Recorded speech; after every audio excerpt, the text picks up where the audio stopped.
এটা একটা মুরগির সস। প্রথমে 2টা মুরগি 8 পিস করে চামড়া থাকবে, পরে সস বানাবো।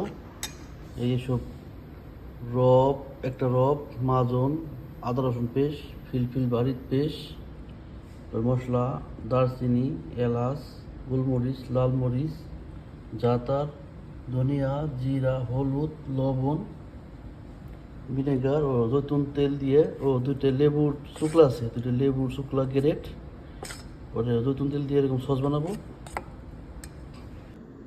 এই মুরগি, একটা মুরগি 4 পিস করে চামড়া থাকবে, এরকম কেটে কেটে দিব। একটা আলু, একটা গাজর এরকম লম্বা করে কেটে দিব, এটা ফ্রেমে দিব।